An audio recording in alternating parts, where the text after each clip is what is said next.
Mga Spark, kamusta kayo? As of lang ngayon mga Spark, pag-uusapan po natin ng mga bagay na pwede mong tandaan upang mamiss ka at hanap-hanapin ka pa ng isang lalaki.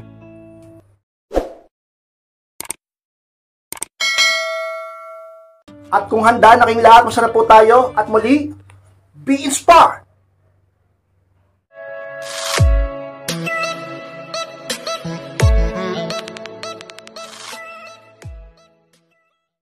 At ang unang bagay na pwede mong tandaan upang mamiss ka at hanap-hanapin ka pa ng isang lalaki, minsan sadyain mo na tagalan ang reply. Yan ang unang bagay na pwede mong gawin at tandaan palagi ka inspired upang ang lalaking mahal mo ay siguradong mamiss ka at tiyak na hanap-hanapin ka pa at mas lalo kang magiging mahalaga at mararamdaman mo ang pagmamahal niya at magiging masaya ka. Ganyan lang yan. Ngayon, bakit ang ibang babae para bang binabaliwala na? Bakit ang ibang babae para bang tinitiis na? At palagi nilang sinasaktan sapagkat masyado mo nang nabalidate yung lalaki. Lumaki na ang talaga namang ego niya at tumaas na ang pride sa'yo. Naging low value ka na sa kanyang mga mata at sa kanyang puso dahil na rin sa pagiging tanga mo at sobrang baliw mo sa kanya. At ang pagpapakita ng sobrang kabaliwan ay isa yan, yung sobrang bis mo mag-reply. Dati pong wala ka ng ibang ginawa kundi hintayin siya, yun ang naiisip niya. Hindi man yun ang totoo, pero yun ang nasa isip niya. Sa subconscious mind niya, iniisip niyang talaga namang napaka-needy mo at baliw na baliw ko sa kanya. Na wala ka ng ibang ginawa kundi atupagin ang pag-iisip at paghihintay sa kanya. Dapat ipakita mo sa lalaki kay inspired na may iba ka rin pinagkakabalahan, hindi lang puro siya. Dapat ipakita mo na hindi siya sobrang halaga. May halaga siya, pero sapat lang.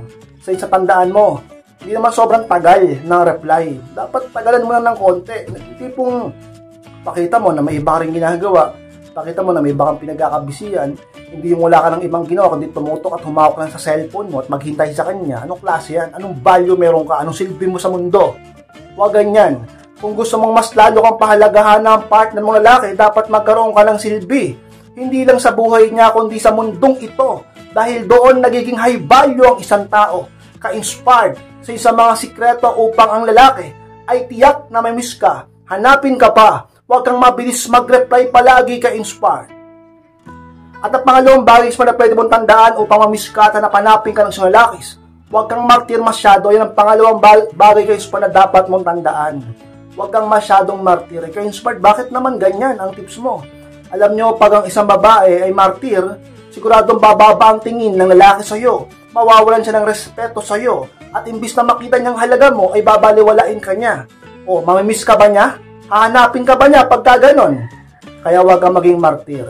Pakita mo sa kanya na talaga namang kapag ginawan ka niya ng masama o paulit-ulit ka niyang ginagawa ng mali, ay handa kang lumayo, mag-walk away, mag-no contact rule, at talaga namang iwanan siya, tiisin siya, upang ang lalaki ay tiyak na mamimiss ka at hahanapin ka dahil makikita niya ang tunay mong halaga. Dahil hindi ka nagpapakatanga sa kanya at higit sa lahat, hindi ka nagpapakamartir sa kanya. Huwag kang tumulad sa ibang babae na talaga naman kahit paulit-ulit nang niloloko, kahit paulit-ulit nang sinasaktan, ay napakamartir pa rin. Huwag kayong tumulad sa kanila dahil yung mga babae na yon ay walang respeto sa sarili nila at kanalimutan na ang moral at dignidad nila dahil lang sa lintik na lalaki na yan na palagi naman silang sinasaktan. Ka-inspired, ibigin at mahalin mo din ang sarili mo. Respetuhin at pahalagahan mo rin ang sarili mo. Ang pagkababae mo, makikita mo ang resulta. Ang lalaking mahal mo ay talaga namang maiisip ka at hahanapin ka at makikipag-ayos pa sa'yo at talaga namang mamahalin ka. Seryosuhin ka muli, ka-inspire. At ang pangatlong bagay na pwede mong tandaan para mamiss ka at hanapin ka ng isang lalaki, huwag laging mag-post sa social media ng pangatlo ka-inspire. Alam nyo, pag ang isang tao laging post ng post sa social media ay nagiging pangkaraniwan ito. Nagiging pangkaraniwan, bakit naman ka-inspired? Sapagkat palagi ka na lang niyang nakikita doon.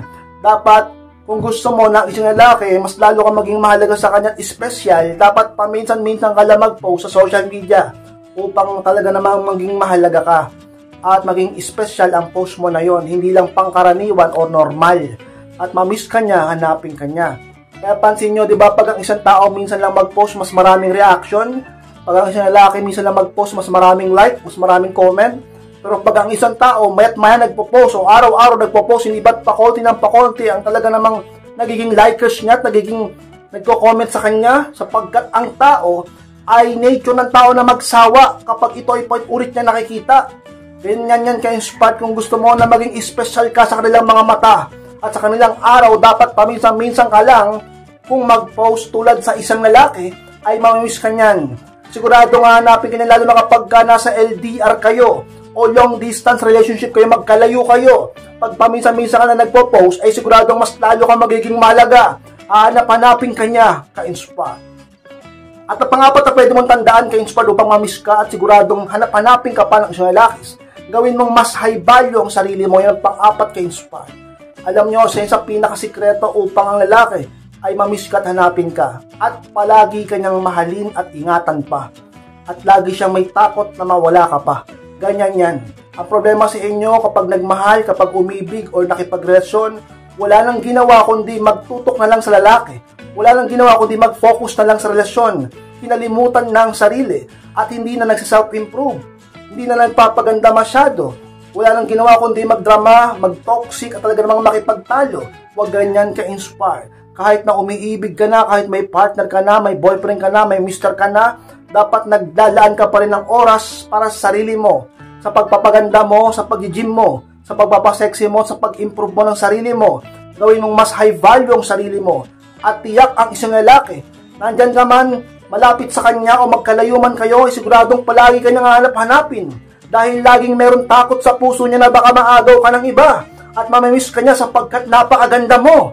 At mas lalo ka magiging mahal na mahal niya sapagkat ikaw mismo minamahal mo ang sarili mo. Tandaan mo yan ka-inspire. Sa isang mga sikreto upang ang tao ay mas lalong mapalapit sa iyo at ang lalaking mahal mo ay palagi kang maalala ka-inspire. At naman pwede mo tandaan ka-inspired para mamiss ka at hanapin ka ng isang lalakis. Tigil mo palaging pag-first move. Yan pala maka-inspired. Ang problema sa ibang babae dyan, kayo lagi ang nag-first move. Kayo lagi ang unang nagchat-chat. Kayo lagi ang unang nagte-text. At kayo din lagi ang unang nagko-call. Kayo ang ulang laging nag-good morning. Nagbubabati ng monthsary, anniversary. At kung ano pa man, kayo lagi nag-first move, nag-i-initiate at nag-e-effort. Kayo ang laging nauna. Kababae mong tao, lagi kang ganyan. Dapat give and take yan. Okay lang na minsan ikaw ang unang mag-first move. Pero dapat mo rin tandaan na dapat hinahayaan mo din siya, yung lalaki, na mag-first move at mag-effort sa'yo. Hindi yung laging ikaw. Kasi pag na-validate mo masyado yan, nasanay siya, na-spoiled baga, ang lalaki sigurado ka-inspired. Ay sa katagalan ba, kawawain ka. Kawawain ka sa maraming bagay, tulad ng kawawain ka sa oras, hindi ka masyadong binibigyan ng oras. Kawawain ka sa sabihin masasakit na salita. Kawawain ka sa physical. Kawawain ka dahil lolokohin ka. Kaya kung gusto mo ng lalaki, hindi ka ganyan dapat ka-inspired. Hayaan mo siyang mag-invest at mag-effort sa'yo. Hayaan mo siyang kumilos para sa'yo. Hindi laging ikaw, sapagkat lalaki siya, at dapat nga give and take, hindi dapat laging ikaw ang una. Hayaan mo siyang unang magparamdam sa'yo, unang mag-chat, unang mag-call, unang mag-video call, unang mag-text, unang mag-surprise, unang mag-effort. Hindi laging ikaw upang siya ay laging magkaroon ng pagkakataon na mas lalo ka maging mahalaga sa buhay niya sapagkat siya ay mag-i-invest sa'yo ng lakas, panahon at oras sa'yo, pati ng kanyang kaperahan. Dahil siya ang unang kikilos para sa'yo, sikreto upang ang lalaki ay mamiss ka at palagi kang nang hanapin ka-inspired. At ang pangalan pwede mong tandaan ka-inspired para mamiss ka at hanapin ka ng lalaki. Hayaan mong hanapin ka niya at magpaka-busy ka.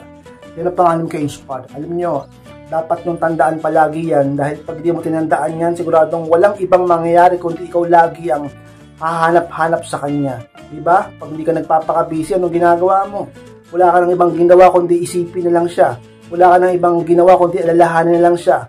Wala ka ng ibang ginawa kundi hanapin na lang siya. Wala ka ng ibang ginawa kundi kulitin na lang siya. Wala ka ng ibang ginawa kundi tawagan siya. Kundi i-chat siya, kundi i-text siya. Wala ka ng ibang ginawa kundi istorbohin siya. Maglandi sa kanya, mag-toxic sa kanya, magdrama sa kanya, mangulit sa kanya, makipag-away sa kanya. Kaya dapat magkaroon kayo ng mga bagay na pagkakaabalahan. Magpaka-busy ka, hayaan mong siya ang maghanap sa iyo. Maghanap sa oras mo, maghanap sa lambing mo, maghanap sa effort mo at ang lalaki, kakahanap sa iyo, hindi niya napapansin, masyado na siyang na-attach sa iyo. Masyado na siyang talaga namang nai-inlove sa iyo. Nahuhulog at nag-i-invest lalo ng pag-ibig sa iyo. Dahil siya ay laging inaalala ka. Napaka makapangyarihan ng isipan ng isang tao. Kung ang lalaki yun ay palagi kang iniisip, siguradong lalo ka niyang mamahalin. Hayaan mong siyang unang maghanap sa iyo at kumilos para sa iyo, magpaka-busy ka. Huwag puro lalaki at relasyon ang nasa utak mo. Huwag puro kalandian. Unahin mo rin ang mga pangarap mo at ang self-improvement. At ang lalaki, nandyan lang yan. Palagi kanyang mamahalin, mamimiss at hahanap-hanapin ka-inspire. Sumakas po lang po. Salamat po mga ka-experts. Pagtapos po ng vlog ito, kung kalimutan na mag-like, comment, share na rin po upang makatulong din tayo sa iba. At sa mga hindi pa subscribe po mga ka-experts, click na rin po notification bell upang maging updated kayo pag may bago po akong upload. So mga gusto magpa-coaching o magpa-advise, pakamas lang po ako sa aking Facebook. Ay po yung profile picture ko at pakichat lang ako sa messenger niyan at ako mismo magre-reply sa inyo. Maraming salamat mga ka-experts. Mag-ingat kayong lahat. Mahal ko po kayo at muli, be inspired!